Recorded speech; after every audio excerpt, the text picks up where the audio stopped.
പരീക്ഷണങ്ങൾ വരും. എങ്ങനെയൊക്കെ? മിനൽ ഖൗഫ്, പേടി തോന്നും. എന്താവും ഇനി ഭാവി? ഒന്നും ആവില്ല, അള്ളാഹ് കണക്കാക്കിയ പോലെ വരുള്ളൂ. തന്നെ മനുഷ്യർക്കൊന്നും ചെയ്യാൻ പറ്റൂല. പിന്നെ എന്തിനാ പേടിക്കണത്? എന്തൊക്കെ കൊലകൊമ്പന്മാർ നാട്ടിൽ രാജ്യങ്ങളിൽ കഴിഞ്ഞുപോയി, ലോകത്ത് കഴിഞ്ഞുപോയി. അള്ളാഹ് കണക്കാക്കിയത് മാത്രമേ നടക്കുള്ളൂ. ആ കണക്കാക്കിയെന്ന് ഓടാൻ നമ്മളെ കൊണ്ട് പറ്റുമോ? പറ്റൂല. വല്ലാഹു യതവല്ല സ്വാലിഹീൻ, സജ്ജനങ്ങൾ അള്ളാഹ് ഏറ്റെടുക്കുന്നു. സജ്ജനങ്ങളായി നടന്ന പോലെ എന്തിനെ പേടിക്കണേ? പിന്നെ ഇത്രയേ നമ്മുടെ മുമ്പിലെ വിഷയമുള്ളൂ. നമ്മൾ നന്നായാൽ മതി. വെറുതെ പേടിച്ചിട്ട് എന്താ കാര്യം? ഒരു മുസീബത്തിനെ പേടിക്കുന്നത് ഒരു മുസീബത്താണ്. ഒരു മുസീബത്ത് വരുമല്ലോ എന്ന് പേടിക്കുന്നത് ഒരു മുസീബത്താണ്. ഒരു പഴയ വണ്ടി ഡ്രൈവ് ചെയ്ത് പോവുക, അവിടുന്ന് കോഴിക്കോട്ടേക്ക് പോവുകയാണ്. പഴയ വണ്ടിയാന്ന് വിചാരിക്കുക. അവിടെ എത്തോളം പേടിയായിരിക്കും. ഇത് രാമേട്ടർ ബ്രേക്ക് ഡൗൺ ആവുമോ, യൂണിവേഴ്സിറ്റി എത്തുമ്പോൾ കുടുങ്ങോ, ബൈപ്പാസിലെത്തുമ്പോൾ ടയർ പഞ്ചറാവോ, ഈ പേടിച്ച് അവസാനം എത്തും. പക്ഷെ എത്തണ വരെ പേടിയായിരിക്കും. ആ പേടിയും ആ അപകടവും ഒരുപോലെ തന്നെയല്ലേ? മുഅ്മിനീങ്ങൾക്ക് പേടി ഉണ്ടാവില്ല. ലാ ഖൗഫുൻ അലൈഹിം വലാ ഹും യഹ്സനൂൻ, പേടിക്കുന്നത് അല്ലാഹുവിനെയാണ്. എൻ്റെ റബ്ബ് തീരുമാനിക്കാതെ ഒരാൾക്ക് ഒന്നും ചെയ്യാൻ പറ്റൂല. എൻ്റെ റബ്ബ് തീരുമാനിച്ചാൽ ഒരു ഉറുമ്പിന് മതി എന്നെ നശിപ്പിക്കാൻ. എൻ്റെ റബ്ബിൻ്റെ തീരുമാനം മാത്രമേ ഇവിടെ നടക്കുന്നുള്ളൂ. ഇതാണ് മുഅ്മിനായ മനുഷ്യന്റെ വിശ്വാസം, അല്ലേ? പേടി വരും. വിശപ്പ് വരും. വരുമാനം കുറഞ്ഞു പോകും, സമ്പത്ത് കുറഞ്ഞു പോകും, ജോലി നഷ്ടപ്പെടും, കച്ചവടങ്ങൾ പൊളിഞ്ഞു പോകും. വല്ലംഫുസി, വേണ്ടപ്പെട്ട ആളുകൾ മരിച്ചു പോകും, വീട്ടിൽ മരണങ്ങൾ ഉണ്ടാകും. വത്തമറാത്ത്, നിങ്ങളുടെ വരുമാനങ്ങളിൽ കുറവ് വരും. ഇതൊക്കെ ലോകത്ത് നടക്കൂട്ടോ, നിങ്ങളുടെ വീട്ടിലൊക്കെ നടക്കും. ഇതുവരെ നടന്നില്ലേ? നാളെ മുതൽ ഉണ്ടാവുമെന്ന് പ്രതീക്ഷിച്ചോളി.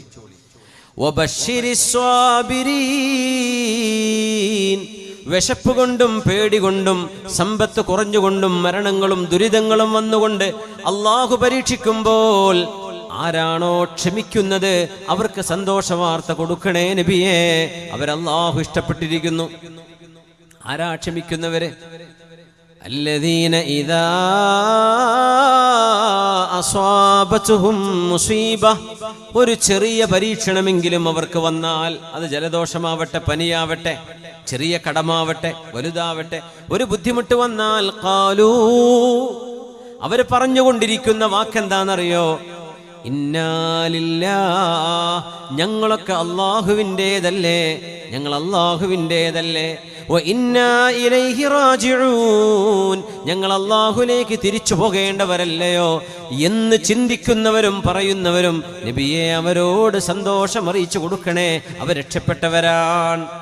ഉലൈക അലൈഹിം സ്വലവാതും മിർ റബ്ബിഹിം വറഹ്മ, അല്ലാഹുവിൻ്റെ കാരുണ്യവും അല്ലാഹുവിൻ്റെ സംരക്ഷണവും അവർക്കുണ്ട്.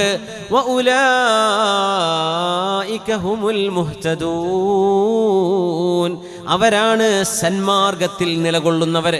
അല്ലാഹുവിനെ പഴിചാരുന്നവരല്ല, ആരെങ്കിലും കുറ്റപ്പെടുത്തുന്നവരല്ല. ഇതെന്റെ റബ്ബിന്റെ പരീക്ഷണമാണ്. അങ്ങനെ ചിന്തിക്കുന്ന ആളുകൾ അവർക്ക് നബിയെ സന്തോഷവാർത്ത അറിയിച്ചു കൊടുക്കണമേ എന്ന് പരിശുദ്ധ റസൂലുള്ളാഹി തങ്ങളോട് അല്ലാഹുവിൻ്റെ ആജ്ഞയാണ്. നമ്മളൊക്കെ ജീവിതത്തിൽ അനുവർത്തിക്കേണ്ട ഒരു കാര്യം.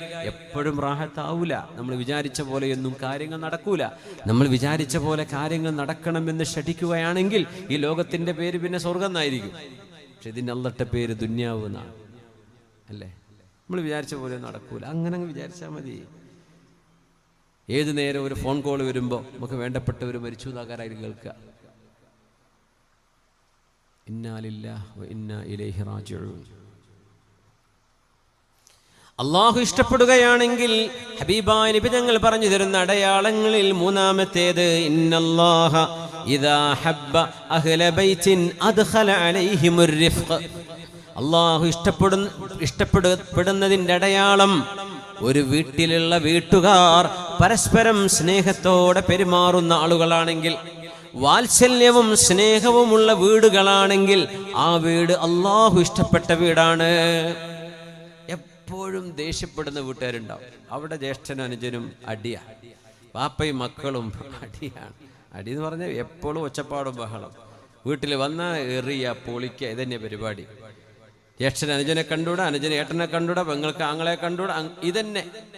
അങ്ങോട്ടും ഇങ്ങോട്ടും കടിച്ചു കീറുന്ന വീട്ടുകാരെ അള്ളാഹു ഇഷ്ടപ്പെട്ടതിൻ്റെ അടയാളമല്ല അത്. അള്ളാഹു ഇഷ്ടപ്പെട്ടാൽ അദ്ഖല അലൈഹിമുർ റിഫഖ്, വല്ലാത്ത സ്നേഹത്തോടെ വാത്സല്യത്തോടെ ശബ്ദം താഴ്ത്തി സംസാരിക്കുന്ന വീട്ടുകാര്, അതൊരു ക്വാളിറ്റി ആട്ടോ. നമ്മൾ മലയാളികൾ നമ്മുടെ ഭാഷ തന്നെ വെച്ച് ഒച്ചപ്പാടുള്ള ഭാഷയാണ്. വേറെ നാട്ടുകാരുടെ ഇടയിലൊക്കെ പോയി നിന്നാലേ നമ്മുടെ ഭാഷൻ്റെ ഇടങ്ങേറ് മനസ്സിലാവുള്ളൂ. നമുക്ക് ചിലപ്പോൾ ഈ ആഫ്രിക്കൻ ചില സ്ലാങ്ങുകൾ കേട്ടാൽ നമുക്ക് ഭയങ്കരമായ അസ്വസ്ഥത തോന്നും. ചില ആഫ്രിക്കൻസ് ഭയങ്കര ഒച്ചയിൽ സംസാരിക്കും അല്ലേ. അപ്പം ഞാൻ വിചാരിച്ചു നമ്മുടെ മലയാളത്തിലും കഷ്ടമായിരിക്കുമല്ലോ പടച്ചോനെ. അത് എന്തെങ്കിലും രണ്ട് വാക്ക് തിരിയുന്നൊക്കെ നമ്മളീ പറയുന്നത് അറബികൾക്ക് വരെ കണകുണെന്ന് അവർ പറയാം. നമ്മൾ എന്താ ഒരു വാക്ക് എവിടെ അവസാനിച്ചത്, സെൻറ്റൻസ് അവസാനിച്ചോ എന്നൊന്നും പിടുത്തം കിട്ടുക. നമ്മളങ്ങോട്ട് പറയല്ലേ ഒരു പറച്ചില്. ഇത് ഉറക്കെ പറയും ചെയ്യും. ഒരു കല്യാണത്തിന് ചെന്നാൽ അവിടെ, ഒരു പള്ളി ചെന്നാൽ 4 ആൾ നിസ്കരിക്കുന്നുണ്ടാവും അവിടെ, ഒളുവിൻ്റെ കരക്കിരുന്നിട്ടൊരു കഥ പറച്ചില്. അത് മെഹ്റാബൊക്കെ കേൾക്കുക സൗണ്ട്, പക്ഷെ നമ്മൾ അറിയുന്ന പോലും ഉണ്ടാവില്ല. മരിച്ചിടത്ത് അവിടെ ഖുർആനും ദിക്റൊന്നും വേണ്ട എന്നുള്ള തീരുമാനം കൂടിയാണെങ്കിൽ പിന്നെ ഒരു കഥ പറച്ചിൽ തന്നെയായിരിക്കും. ഈ വർത്തമാനം ബഹളമായി മാറാൻ ചില വീട്ടുകാർ, ചില ആളുകൾ ഒച്ചയിലേ സംസാരിക്കുള്ളൂ. ഒന്ന് ശബ്ദം താഴ്ത്തുക. നമ്മൾ പണ്ടത്തെ കൾച്ചറല്ല ഇപ്പോൾ. കുറച്ച് ശബ്ദം താഴ്ത്തി സംസാരിക്കുക, ആളുകൾ കേൾക്കത്തക്ക വിധം സംസാരിച്ചാൽ മതി. ഞാനിപ്പോൾ ഈ മൈക്കിൽ എന്തൊരു ഉറക്കെ പൊട്ടിച്ചിട്ട് ശംഖ് പൊട്ടേണ്ട വല്ല കാര്യമുണ്ടോ? ഒന്നും കേൾക്കുന്നില്ലേ, മനസ്സിലാവുന്നില്ലേ? അത് മതി. എന്തിലെ കുറേ ഒച്ച ഉണ്ടാക്കണ? ശബ്ദം താഴ്ത്തുക, ആവശ്യമുള്ള വോളിയെടുത്താൽ മതി. നമ്മൾ ആരോട് സംസാരിക്കുന്നോ അവർക്ക് കേൾക്കേണ്ട ശബ്ദത്തിൽ മാത്രം ബഹളം ഉണ്ടാവരുത്. ദേഷ്യപ്പെടുമ്പം പോലും ഒച്ച വെച്ച് സംസാരിക്കരുത്. ഒരാൾ ദേഷ്യപ്പെടുമ്പോൾ ഒച്ച വെച്ച് സംസാരിച്ചാൽ ആ മനുഷ്യനെ അയാളെ കൺട്രോൾ ചെയ്യാൻ പറ്റൂല എന്നതിൻ്റെ അർത്ഥം.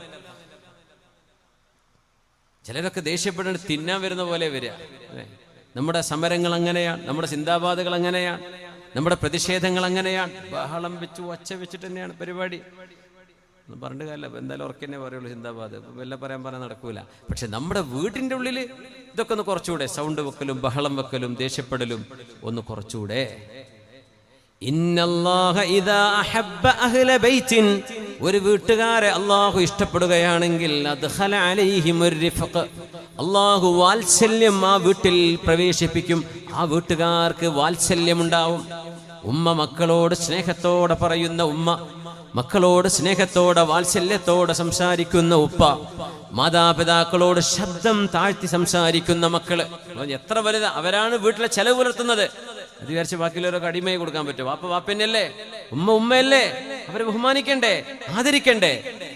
ഉമ്മയോട് വാപ്പയോട് സംസാരിക്കുമ്പോ ശബ്ദം താഴ്ത്തി സംസാരിക്കുന്ന മക്കള്, ജ്യേഷ്ഠനോട് പതുക്കെ പറയുന്ന അനുജൻ, തന്റെ കീഴെയുള്ളവനോട് വാത്സല്യത്തോടെ സംസാരിക്കുന്ന മുതിർന്നവർ, ആ വീട്ടുകാർ ഒച്ച വെച്ച് ബഹളം വെക്കുന്നത് ആരും കേട്ടിട്ടില്ല. ആ വീട്ടുകാര് സ്നേഹത്തോടെ പെരുമാറാറുള്ളൂ. അങ്ങനത്തെ ഒരു വീട് നിങ്ങളുടെ ശ്രദ്ധയിൽപ്പെടുകയാണെങ്കിൽ ആ വീട് അല്ലാഹു ഇഷ്ടപ്പെട്ട വീടാണ് എന്ന് മഹാനായ റസൂലുള്ളാഹി സ്വല്ലല്ലാഹു അലൈഹി വസല്ലം. അല്ലാഹുവിന്റെ ഇഷ്ടത്തിന്റെ ഒരു അടയാളമാണ്. അങ്ങനെ അല്ലെങ്കിൽ ഇന്ന് മുതൽ എന്ത് ചെയ്യാ? ഇന്ന് മുതൽ ആ പരിപാടി അങ്ങനെ ആക്കുക. ഇൻഷാ അല്ലാഹ് ഒച്ചപ്പാടും ബഹളൊന്നും വേണ്ട. മരിച്ചു പോയാൽ ഇതൊരു നല്ല മനുഷ്യരായിരുന്നു എന്ന് മയ്യത്തിനെ നോക്കി മനുഷ്യന്മാർ പറയണം. അതൊരു ശഫാഅത്താണ്. മരിച്ചില്ലേ കഴിച്ചില്ലായി എന്ന് പറയരുത്. ഒരു മനുഷ്യന്റെ മയ്യത്ത് കാണുമ്പോഴേ എന്നോ പോകേണ്ടതായത് പോകാൻ വേണ്ടി എത്ര തോരുന്നതാ, ഇപ്പോഴേ പോയിട്ടുള്ളൂ എന്ന് മനുഷ്യന്മാർ പറഞ്ഞ് എന്താ ജീവിച്ചുകൊണ്ട് എന്ത് കാര്യം കിട്ടി? ഒരു മനുഷ്യന്റെ ദുആ കിട്ടുമോ? കിട്ടൂല. നല്ല അങ്ങാടി വന്ന ബഹളം, കച്ചവടക്കാരോട് തട്ടിക്കയറുക, എല്ലാരോടും ദേഷ്യപ്പെടുക, ഇത് അവർക്ക് മാത്രമേ രസം ഉണ്ടാവുള്ളൂ. ഇത് അനുഭവിക്കുന്നവർക്ക് രസം ഉണ്ടാവില്ല. അതുകൊണ്ട് എന്ത് ചെയ്യണം? സ്വഭാവം മാറ്റണം. റിഫ്ഖ് വേണം, വാത്സല്യം വേണം, സ്നേഹം. ഇസ്ലാമിന്റെ ഏറ്റവും വലിയ പ്രത്യേകത അതാണ്, വാത്സല്യമാണ്, സ്നേഹമാണ്. ക്രൂരത കൊണ്ടും ബഹളം കൊണ്ടും ഒന്നും ലോകത്ത് ആർക്കും നേടാൻ കഴിയില്ല. ഇന്നല്ലാഹ ഇദാ ഹബ്ബ അഹ്ല ബൈത്തിൻ അദ്ഖല അലൈഹിമുർ റിഫ്ഖ്, അല്ലാഹു ഇഷ്ടപ്പെടുകയാണെങ്കിൽ അവർ സ്നേഹം അല്ലാഹു നൽകുമെന്ന് റസൂലുള്ളാഹി സ്വല്ലല്ലാഹു അലൈഹി വസല്ലം. അല്ലാഹു ഇഷ്ടപ്പെട്ട ചില ആളുകളുടെ ഉദാഹരണം റസൂലുള്ളാഹി സ്വല്ലല്ലാഹു അലൈഹി വസല്ലം തങ്ങളുടെ ചില അനുഭവങ്ങളിലൂടെ നമ്മൾ വിവരിക്കാൻ പോവുകയാണ്. മുവാഫഖത്തുൽ അബ്ദി ലില്ലാഹി ഫീമാ യഖൂലുഹു മിൻ കലാമിൻ വഅഹ്കാം. അള്ളാഹുവിൻ്റെ തീരുമാനമെന്തോ ആ തീരുമാനം മനുഷ്യരുടെ വാക്കുകളിലൂടെ കേൾക്കാൻ കഴിയും. ചില ആളുകൾ അങ്ങനെയാണ്. അള്ളാഹുവിൻ്റെ തീരുമാനം എന്താണോ ആ തീരുമാനം അവരുടെ നാക്കിലൂടെ വരുന്നു. അവര് പറയുന്നതും അള്ളാഹുവിന്റെ നിയമവും ഒന്നു തന്നെ. ഒരു മനുഷ്യന്റെ ആഗ്രഹങ്ങൾ അള്ളാഹുവിന്റെ ആഗ്രഹത്തോട് യോജിച്ചു വരുന്ന ഒരു ഘട്ടം, അത് ഏറ്റവും VIP-കളായ അള്ളാഹുവിന്റെ ഔലിയാഇന് കിട്ടുന്നൊരു സ്ഥാനമാണ്. ഒരു ചില കാര്യങ്ങൾ പറഞ്ഞാൽ ഞാനൊരു ഉദാഹരണത്തിലേക്ക് വരാം. ഹുദൈബിയ സന്ധി നടക്കുന്നു. ഹുദൈബിയ സന്ധി നടക്കുന്നത് ഹിജ്റയുടെ 6-ാം വർഷം മദീനയിലേക്ക് നബി തങ്ങൾ യാത്ര പോയി പലായനം ചെയ്ത് 6-ാമത്തെ വർഷമാണ് ഉംറ ചെയ്യാൻ വരുന്നത്. ഹബീബായ നബി തങ്ങൾക്ക് അല്ലാഹു സ്വപ്ന ദർശനം കാണിച്ചു കൊടുക്കുന്നു. നബിയേ, നിങ്ങൾ വിശുദ്ധമായ കഅബാലയത്തിൽ കടക്കുന്നു. തദ്ഖുലുന്നൽ മസ്ജിദൽ ഹറാം, വിശുദ്ധമായ മക്കയിലേക്ക്, പരിശുദ്ധമായ പള്ളിയിലേക്ക് ഉംറ നിർവഹിക്കാൻ നിങ്ങൾ വരുന്നു. മുഹല്ലിഖീന റൂസകും വ മുഖസ്സിരീൻ, തലമുണ്ഡനം ചെയ്തുകൊണ്ടും തലമുടി മുറിച്ചുകൊണ്ടും സ്വഹാബികളെ നിങ്ങൾ ഉംറക്ക് വരുന്നു എന്ന് അല്ലാഹുവിന്റെ ഹബീബിന് സ്വപ്ന ദർശനം ഉണ്ടാകുന്നു. അതിന്റെ അടിസ്ഥാനത്തിൽ ഉംറ ചെയ്യാൻ വേണ്ടി മദീനയിൽ നിന്ന് പുറപ്പെടുന്നു. എത്ര ദൂരം? 450 കിലോമീറ്റർ. മരുഭൂമിയിലൂടെ യാത്ര ചെയ്യണം. 450 കിലോമീറ്റർ. യാ അല്ലാഹ്. ഹുദൈബിയ എന്നത് മക്കയുടെ പരിസരമാണ്. മക്കയുടെ ഇളം തെന്നലടിച്ച് വീശുന്നത് അനുഭവിക്കാനുണ്ട്. മക്കയുടെ ഗന്ധം വരുന്നുണ്ട്. മക്കയുടെ സ്മരണകൾ ഉയരുകയാണ്. മക്ക കണ്ണിൽ കണ്ടു തുടങ്ങുന്നു. വിശുദ്ധ ഹറമിലേക്ക് എത്തിക്കൊണ്ടിരിക്കുകയാണ്. അപ്പോഴാണ് ഖുറൈശികൾ തിരിച്ചു പോകണം, നിങ്ങൾക്ക് ഉംറ ചെയ്യാൻ ഈ വർഷം ഞങ്ങൾ നിങ്ങളെ സമ്മതിക്കില്ല. എന്തുകൊണ്ട്? ഒരു കാരണവുമില്ല. നിങ്ങൾ പോകണം, ഞങ്ങൾക്ക് ഉംറ നിർവഹിക്കണം, നിങ്ങൾ തിരിച്ചു പോകണം. ഞങ്ങൾ ഉംറ ചെയ്യാൻ വന്നവരാ, ഞങ്ങളുടെ ലഗേജ് നിങ്ങൾ നോക്കൂ, ഞങ്ങളുടെ വാഹനം തപ്പിക്കോളൂ. ഞങ്ങൾ ആയുധങ്ങളുമായി വന്നവരല്ല, ഞങ്ങൾ യുദ്ധത്തിന് വന്നതല്ല. നിങ്ങൾ ആയുധം കൊണ്ടുവന്നോ ഇല്ലയോ എന്ന പ്രശ്നമല്ല, നിങ്ങൾ ഈ വർഷം തിരിച്ചു പോകണം. അമ്മാർ റളിയല്ലാഹു അൻഹു വേദനിച്ചു പറഞ്ഞുപോയി, മക്ക എന്നത് എൻ്റെ നാടാണ്, എൻ്റെ നാട്ടിലേക്ക് കടക്കാൻ നിങ്ങളുടെ സമ്മതമോ?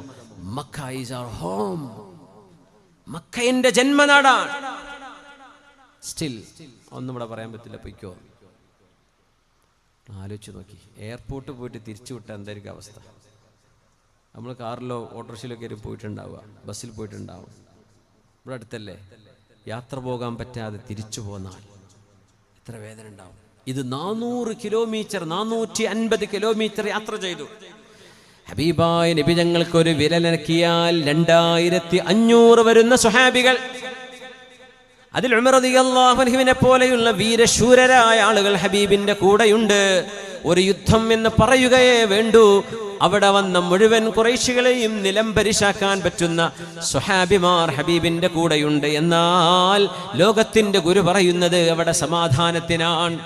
നമ്മളൊരു സന്ധിയിൽ ഒപ്പുവെക്കുകയാണ്. ആ സന്ധിയിൽ ഒപ്പുവെക്കുന്നത് 10 വർഷം നമ്മൾ തമ്മിൽ യുദ്ധം പാടില്ല. മിനിമം 10 വർഷം, പിന്നെ ഇത് എക്സ്റ്റെൻഡ് ചെയ്യാം. ഉമർ റളിയല്ലാഹു അൻഹു ആ കരാറിന്റെ ക്ലോസുകൾ മുഴുവനും ഓരോന്ന് വായിച്ചു കൊണ്ടിരിക്കുമ്പോൾ നബിയോട് പറഞ്ഞു, നബിയേ, അവര് പറയുന്ന ഡിമാൻഡുകളെന്ന് കണ്ടോ നബിയേ? മക്കയിൽ നിന്ന് ആരെങ്കിലും മുസ്ലിമായി നമ്മുടെ മദീനയിലേക്ക് വന്നാൽ അവരെ മക്കത്തേക്ക് തിരിച്ചയക്കണം. അതിന് കുഴപ്പമില്ലായിരുന്നു. മദീനയിൽ നിന്ന് ആരെങ്കിലും മക്കയിലേക്ക് വന്നാൽ അവരെ പിടിച്ചു വെക്കും. ഒരു മുസ്ലിം പോയാൽ അവനെ പിടിച്ചു വെക്കും, ഒരു മുശ്രിക് വന്നാൽ തിരിച്ചു വിടും വേണം. ആയിക്കോട്ടെ, സാരമില്ല. റസൂലുള്ളാഹ് അങ്ങ് അല്ലാഹുവിന്റെ റസൂലാണ് എന്ന വാക്ക് അവിടെ നിന്ന് വെട്ടണം. തങ്ങൾ പറഞ്ഞു, വെട്ടിക്കോളൂ അലിയാരെ. അലി റളിയല്ലാഹു അൻഹു, നബിയേ, എൻ്റെ കൈകൊണ്ട് അങ്ങ് അല്ലാഹുവിന്റെ റസൂലാണെന്ന് എഴുതിയത് എങ്ങനെ ഞാൻ എൻ്റെ കൈകൊണ്ട് വെട്ടാനാണ്? ഉമ്മിയായ നബി തങ്ങൾ ചോദിച്ചു, അലിയേ, എവിടെയാണ് റസൂലുള്ളാഹ് എന്ന പേര് നിങ്ങൾ എഴുതിയത്? തങ്ങൾക്ക് എഴുത്തുമാനെയും അറിയില്ലല്ലോ. കാണിച്ചു കൊടുത്തു, ഇതാണ്. തങ്ങളങ്ങ് വെട്ടി. സ്വല്ലല്ലാഹു അലൈഹി വസല്ലം. ബിസ്മില്ലാഹിർ റഹ്മാനിർ റഹീം, കാരുണ്യവാനായ കരുണാവാരിധിയായ അള്ളാഹുവിന്റെ നാമത്തിലാണ് ഈ കരാർ ആരംഭിക്കുന്നത് എന്ന് എഴുതിയപ്പോൾ അവര് പറഞ്ഞു, ആരാണ് ഈ കാരുണ്യവാൻ? മുതലാളിയായ കോടീശ്വരനായ യമാമയിലെ, ഇന്നത്തെ റിയാദിലെ ദിർഇയ എന്ന പ്രദേശത്ത് താമസിച്ചു പോയ മുസൈലിമത്തുൽ കദ്ദാബ്, ബനു ഹനീഫ് ഗോത്രത്തിന്റെ നേതാവ്, കോടീശ്വരനായിരുന്ന മുസൈലിമത്തുൽ കദ്ദാബ്, അയാളൊരു കാരുണ്യവാനാണെന്ന് ഞങ്ങൾ വിളിക്കാറുണ്ട്. ആ കാരുണ്യവാനല്ലാതെ ഏതാണ് അല്ലാഹ് എന്ന ഈ കാരുണ്യവാൻ? അതുകൊണ്ട് റഹ്മാനും റഹീമും വെട്ടണം. ബിസ്മിക്കല്ലാഹുമ്മ, പടച്ചവനെ നിന്റെ നാമത്തിൽ. അത്ര മതി. അള്ളാഹനെ വിശ്വസിച്ചു. അള്ളാഹിന്റെ കൂടെ വേറെയും ദൈവങ്ങളുണ്ട് എന്ന് വിശ്വസിച്ചു. അവർ ശിർക്ക് ചെയ്തവരായിരുന്നു മക്കക്കാർ. ഇതൊക്കെ വെട്ടി. അതിൽ ഉമർ തങ്ങൾക്ക് ദേഷ്യം വന്നു. യാ റസൂലല്ലാഹ്, പുന്നാര നബിയേ, അലസ്നാ അലൽ ഹഖ് വഅദൂനാ അലൽ ബാതിൽ. നബിയേ, നമ്മൾ സത്യത്തിന്റെ പക്ഷത്തല്ലയോ? നമ്മുടെ ശത്രുക്കൾ അധർമ്മത്തിന്റെ ഭാഗത്തുമല്ലയോ? ഖാല നഅം, അതേ ഉമറേ, നമ്മൾ സത്യത്തിന്റെ പക്ഷത്തു തന്നെയാണ്. അൻത നബിയുല്ലാഹ്, അങ്ങ് അല്ലാഹുവിന്റെ റസൂലല്ലയോ നബിയേ? ഖാല നഅം ബലാ, ഞാൻ അല്ലാഹുവിന്റെ റസൂൽ തന്നെയാണ് ഉമറേ. ഫലിമ ഹാദിഹി ദനിയ നുഅതി ദനിയത അലാ ദീനിനാ. എന്തിനാണ് നബിയെ നമ്മൾ അപമാനം സഹിച്ചു പോകുന്നത്? എന്തിനാണ് ബിസ്മില്ല വെട്ടാൻ നിൽക്കുന്നത്? എന്തിനാ റസൂലുള്ള വെട്ടാൻ നിൽക്കുന്നത്? എന്തിനാണ് അവർ പറയുന്ന കരാറിന് സമ്മതം മൂളുന്നത്? മക്ക നമ്മുടെ നാടല്ലയോ? നമ്മൾ അവരെ പുറത്താക്കിയതല്ലേ? ആ ജന്മനാട്ടിലേക്ക് കഅബാലയം ഒന്ന് കാണാൻ 3 ദിവസമെടുക്കുന്ന നമ്മുടെ ഒരു യാത്രയെ ഈ മക്കയുടെ മുറ്റത്തെത്തിയിട്ട് നമ്മളോട് തിരിച്ചു പോവണമെന്ന് പറയുന്ന ഈ ക്രൂരതക്ക് ആയുധം കൊണ്ട് മറുപടി പറഞ്ഞുകൂടെ എന്ന് ചോദിക്കുമ്പോൾ അല്ലാഹുവിന്റെ റസൂല് പറയുകയാണ്, ഇന്നി റസൂലുള്ളാഹ്, ഉമറേ, ഞാൻ അല്ലാഹുവിന്റെ റസൂലാണ്. ഹുവ നാസുരി, അല്ലാഹു എന്നെ സഹായിക്കുന്നവനാണ്. വലസ്തു അസ്വീ, എന്റെ റബ്ബ് പറയുന്നതിന് എനിക്ക് എതിര് ചെയ്യാൻ പറ്റില്ല. എന്റെ റബ്ബ് ഈ സന്ധിക്ക് ഒപ്പുവെക്കണമെന്നാണ് പറയുന്നത്. അതുകൊണ്ട് ഞാനത് ചെയ്യുന്നു ഉമറേ. ആ അപമാനം നമ്മൾ സഹിച്ചേ പറ്റൂ. അല്ലാഹു എന്നെ സഹായിക്കും ഉമറേ. ഇന്നല്ലാഹ നാസുരി, അല്ലാഹു എന്നെ സഹായിക്കും. ഞാൻ അല്ലാഹുവിന്റെ റസൂലാണ്. ഇന്നി റസൂലുള്ളാഹ് ഹുവ നാസുരി വലസ്തു അസ്വീ. ഈ വാക്കുകൾ ഓർത്തുവെക്കെ. സിദ്ദീഖ് റളിയല്ലാഹു അൻഹു ഇത് തന്നെ ആവർത്തിക്കാൻ പോകുന്നുണ്ട്. നമ്മൾ എഴുന്നേറ്റ് നിൽക്കാൻ പറഞ്ഞ സമയമായി. ഒന്ന്